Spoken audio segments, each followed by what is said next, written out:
ஊழலுக்கு ஒன்று ரெண்டு இல்ல, ரொம்ப கேவலமான ஊழல். கேவலமான ஊழல் திமுக இப்ப நம்ம ஸ்டாலின் பண்ணிருக்காரு.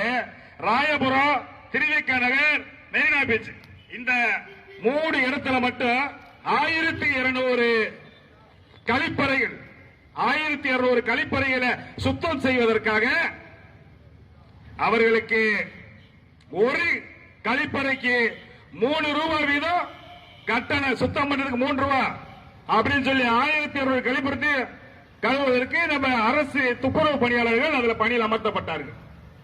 அதுக்கப்புறம் என்ன பண்ணார் தெரியுமா? தனியாருக்கு தாரை வார்த்து கொடுக்கிறேன் என்று சொல்லி 78 ரூபாய்க்கு அதை டெண்டர் விட்டார். டெண்டர் விட்டு 78 ரூபாய்க்கு டெண்டர் விட்டு சொல்லி போய் கணக்கில் சம்பாதிச்சார், ஊழல் பண்ணார். அந்த 78 ரூபாய் இருந்தத வெறும் கக்கசுல ஒரு கழிப்பிடம் திரும்ப தமிழக அரசு அந்த டெண்டரை கேன்சல் செய்து தமிழக அரசை பார்த்துக் கொள்ளும் என்று சொல்லி ஒரு கழிப்பிடத்துக்கு 367 ரூபாய் சுத்தம் செய்வதற்கு ஒரு நாளைக்கு கிட்டத்தட்ட 2 ஆண்டுகளில் 800 கோடி ரூபாய் ஊழல்.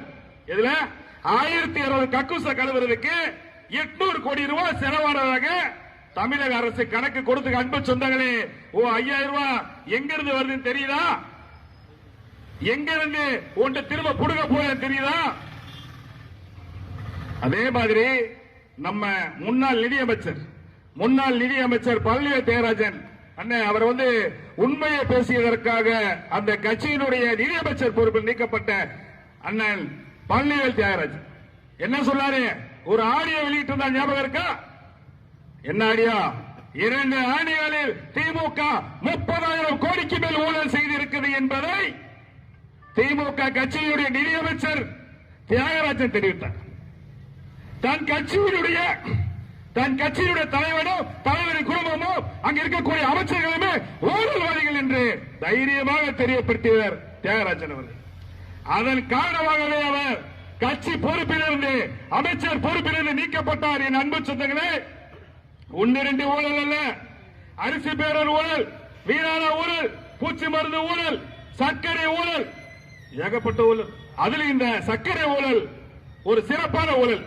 அந்த ஊழல் என்னன்னு கேட்டீங்கன்னா, மக்களுக்கு கிடைக்க வேண்டிய இந்த சர்க்கரை அனைத்தையுமே திமுக காரை வித்து அழிச்சிட்டு பல லட்சம் கோடி ஊழலை பண்ணிட்டு அரசு கேட்குது, ரேடியோ கேட்குது, மத்திய அரசு கேட்குது, சர்க்கரை எங்க மக்கள் கொடுக்கல எங்கன்னு கேட்குது. சர்க்கரை எல்லாத்தையும் எறும்பு திண்டிருச்சுன்னு சொல்றாரு. எறும்பு திண்டிருச்சா? அப்ப அந்த சாக்கு எங்கன்னு கேட்கிறாங்க. சாக்கு எல்லாமே